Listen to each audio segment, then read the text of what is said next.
Hola, ¿qué tal? Mi nombre es Omar Ramírez Cortés, de la Facultad de Economía y Relaciones Internacionales, Campus Otay, y estoy estudiando el sexto semestre de Relaciones Internacionales. Esta es mi tarea para la clase de Transparencia y Acceso a la Información. Y de acuerdo con la meta 3.2, hablaré acerca de la información reservada. Para iniciar, es necesario definir este concepto. La Secretaría de Función Pública define a la información clasificada o información reservada como toda aquella información que está temporalmente fuera del acceso público. Esto es debido al daño que su divulgación causaría a asuntos de interés público o de seguridad nacional. El título sexto, capítulo 2 de la Ley Federal de Transparencia y Acceso a la Información menciona las disposiciones generales de la clasificación de la información. Y específicamente el artículo 110 de esta ley menciona qué tipo de información debe ser clasificada. En primer lugar, debe ser clasificada toda aquella información que pueda comprometer la seguridad nacional, la seguridad pública o la defensa nacional. Y esta amenaza debe ser comprobable y demostrable. Pero, ¿qué es la seguridad nacional? Bueno, Jorge Chabat define la seguridad nacional como aquellas estrategias que tiene el Estado para preservar su soberanía, su estabilidad, su integridad y su permanencia, además de garantizar la preservación de la democracia y el orden institucional y constitucional.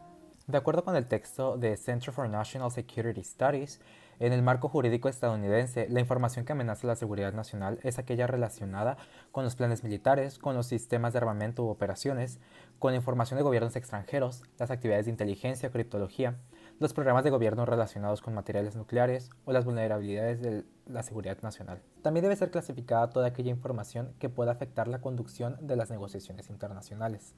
También aquella que se entrega al Estado mexicano con la autorización expresa de que es información confidencial.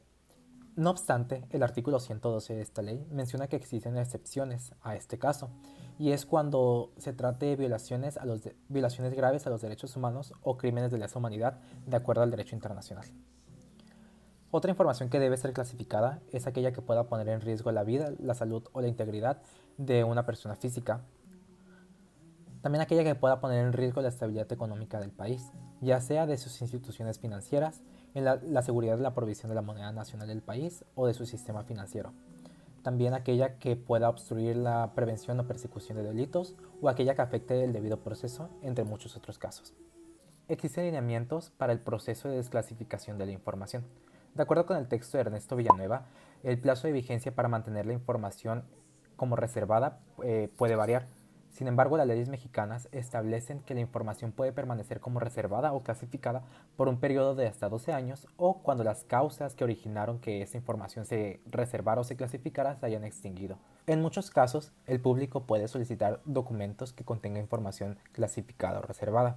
En estos casos, los sujetos obligados deben elaborar una versión pública en la que se censure la información clasificada o reservada. La imagen que aparece en mi lado derecho es un modelo para testar los documentos impresos. Y bueno, ¿quiénes son los sujetos obligados? Conforme al artículo 107 y 109, los titulares de las áreas, es decir, las instancias que tengan o puedan tener en su posesión la información, serán los responsables de clasificarla. Lo harán siempre y cuando la divulgación de la información represente un riesgo real y comprobable, y cuando las consecuencias de su divulgación superen los efectos de su clasificación.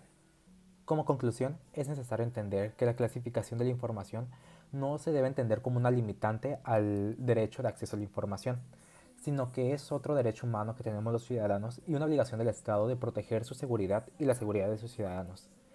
No obstante, es obligación del Estado y de las autoridades competentes de realizar este ejercicio de forma correcta y de acuerdo a la ley, y no en casos de cuando la realización de este ejercicio, de este proceso, signifique la proliferación de la corrupción, como lo ha existido en muchísimas ocasiones en la historia mexicana.